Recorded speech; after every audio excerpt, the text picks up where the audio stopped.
Usap-usapan, isang gabi raw, may naganap na biglaang operasyon sa loob ng Morita Hospital at ang kumakalat na haka-haka, isa raw itong kidney na inalis sa katawan ng isang pasyente sa dahilan na ito raw ay tinubuan ng mga braso, binti at ng ulo.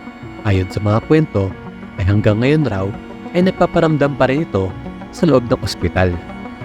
Yo mga kohays! Ako si Gabriel, ang inyong senpai para dito sa video na to ng The PH Senpais. Sa video na to, sisimulan natin ang chapter 3 ng Tomie na may pamagat na The Basement. Kung ready ka na, then let's go! Ito ay si Sato, isang pinatang lalaki na inoperahan sa appendix. Nakarating sa kanya ang mga kuro-kuro tungkol sa kababalagang may kaugnayan sa basement. Binanggit niya ito sa nurse na kumukuha ng kanyang temperature. Pinasinungalingan siya ng nurse na wag na raw niya itong isipin. Baka sa mukha ng nurse ang pagkabahala na lalo nagpa-intriga kay Sato. Palihim na sinundan ni Sato ang kahina-hinalang nurse sa pagbaba nito sa basement.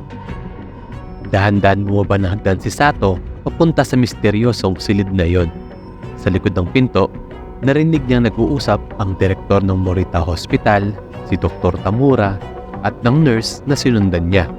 Hindi na raw makontrol ang mga haka-haka na nagiging dahilan kaya marami sa mga pasyente nila ang nagpapalipat na ng ospital dala ng takot. Ikinuwento ng doktor ang nangyari isang buwan na ang nakakalipas kung saan ang pasyente si Yukiko kailangan maoperahan sa kidney. Ngunit wala pa rin itong donor pero sakto namang isinugod ng wala ng buhay ang katawan ni Tomie. At sa basbas na rin na nagpanggap na tatay nito na si Ginoong Takagi ay naging successful ang operasyon gamit ang kidney ni Tomie. Ngunit ilang araw lang matapos ang operasyon ay kinailangan nila ulit itong alisin dahil naging isang malabangungot ang kidney na inilagay nila doon. Ito ay tinubuan ng mga braso sa kabinti at sa bandang itaas, isang buong ulo ang misteryosong umusbong.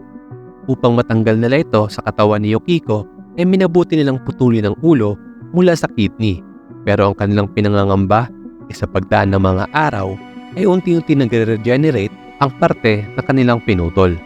Ikinumpara ito ng doktor na si Tamura sa isang flatworm na tinatawag na planaria.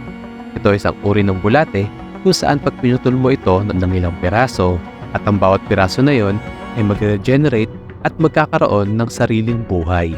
Sinisisi ng direktor ang kanyang sarili dahil ang kanyang desisyon ang naging dahilan kaya nangyari ang lahat ng ito.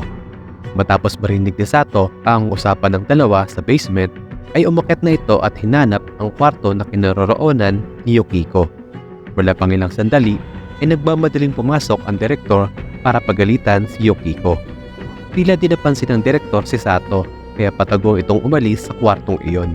Ano kaya ang plano ng direktor at ni Dr. Tamura sa malahalimo na itinatago nila sa basement ng Morita Hospital? Bibitilin ko muna kayo.